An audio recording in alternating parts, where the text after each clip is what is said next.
संघ प्रमुख मोहन भागवत ने विजयादशमी के कार्यक्रम में हिंदुओं को फिर से एकजुट होने की नसीहत दी है। उन्होंने कहा है कि हिंदू समाज तभी सुरक्षित रहेगा जब वो एकजुट रहेगा। इस पर कांग्रेस पार्टी की क्या प्रतिक्रिया है, इस पर हमारे साथ बात करने के लिए पार्टी के वरिष्ठ नेता और राज्यसभा में डिप्टी लीडर प्रमोद तिवारी जी हैं। सर, मोहन भागवत जी ने तकरीबन 10 दिनों में दूसरी बार ये बात कही। उन्होंने कहा है कि हिंदुओं को एकजुट होना होगा, तभी वो सुरक्षित रहेंगे। क्या कहना है आपका? देखिए, भारतीय जनता पार्टी ने शुरुआत की, वो संविधान के खिलाफ सबको एक करने की बात हिंदुस्तानियों को नहीं कर रहे हैं, भारतवर्ष पोलराइजेशन कर रहे हैं। इस पोलराइजेशन से देश का फायदा तो नहीं होगा, पर हाँ, भारतीय जनता पार्टी इस कोशिश में है कि उनका फायदा हो। सबसे कमजोर साबित अगर कोई हो रहा है प्रधानमंत्री के रूप में, तो मोदी जी आप साबित हो रहे हैं। मैं ये बात कहना चाहता हूँ आरएसएस चीफ से, भागवत साहब से, कि बांग्लादेश में दशहरे में पंडाल क्यों नहीं लगने पाए हिंदुओं, क्यों मंदिर तोड़े गए, क्यों श्रीलंका में सुरक्षित नहीं, मालदीव जैसा छोटा सा देश आंख दिखा रहा है आपको, नेपाल, चीन, पाकिस्तान, बर्मा, सारे पड़ोसी देशों में हालत खराब है। ऑस्ट्रेलिया, कनाडा, अमेरिका में देशवासी सुरक्षित नहीं है। तो सच तो पूछिए कि विश्व गुरु बनने निकलते हैं, लेकिन मणिपुर में जो हो रहा है उसकी ओर नहीं जाते, जो बांग्लादेश में हो रहा है उसकी तरफ पड़ोस में नहीं देखते। अगर बांग्लादेश हो या देश के किसी हिस्से में, दुनिया के किसी कोने पे अगर कुछ हो रहा है हिंदुस्तानियों के साथ, तो उसकी जिम्मेदारी भारत सरकार की। क्या ये जो पोलराइजेशन की बात आप कर रहे हैं, इस पोलराइजेशन का फायदा ही हरियाणा में भारतीय जनता पार्टी को मिला है? देखिए, हरियाणा में तो शुद्ध बेईमानी हुई।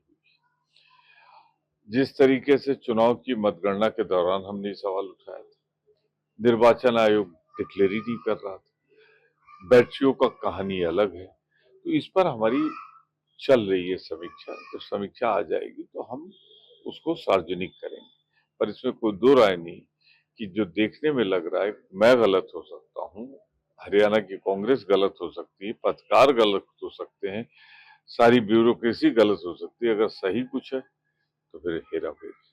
अच्छा, कुछ इसी तरीके की बातें, भागवत जी जैसी बातें रक्षा मंत्री राजनाथ सिंह ने भी कहा है। उन्होंने कहा कि जरूरत पड़ने पर शस्त्र उठा लेना कतई गलत नहीं होता है। ठीक है, ये तो संदेश है, ये भगवान राम ने भी कहा है, भगवान कृष्ण ने भी कहा है। उस पर कोई गलतफहमी किसी को नहीं होनी चाहिए। जरूरत पड़ने पे जिस मजहब का भी आदमी हो, अन्याय के खिलाफ हथियार उठाना चाहिए।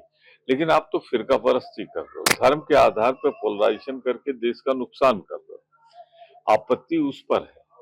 हथियार उठाने की बात मैं समझता हूँ राजनाथ सिंह जी कह रहे होंगे देश की सेनाओं के लिए।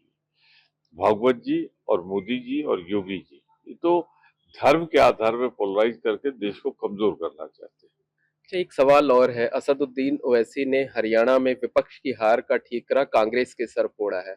उन्होंने कहा है कांग्रेस गलतफहमी का शिकार है, और अगर अब भी पूरा विपक्ष को एकजुट नहीं किया गया तो मोदी को कहीं भी हराया नहीं जा सकता। आंकड़े झूठ नहीं बोल सकते। बिहार का चुनाव परिणाम देख लीजिए, अपने वोट देख लीजिए, महाराष्ट्र के चुनाव परिणाम देख लीजिए, अपने वोट देख लीजिए। जिन राज्यों में कर्नाटक के आपने भरपूर कोशिश की, उत्तर प्रदेश में भरपूर कोशिश की, तो ओवैसी जी आप जाने अनजाने वही बोलते हैं जो भाजपा चाहती है, जाने अनजाने आप वही उम्मीदवार खड़ा करते हैं जहां भाजपा चाहती है। वो सच्चाई है।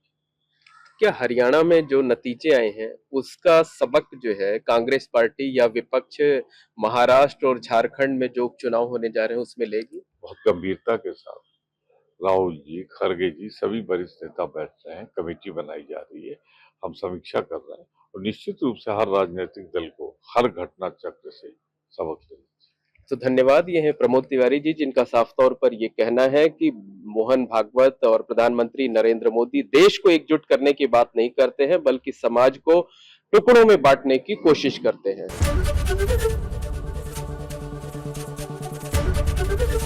एबीपी गंगा, खबर आपकी, जुबान आपकी।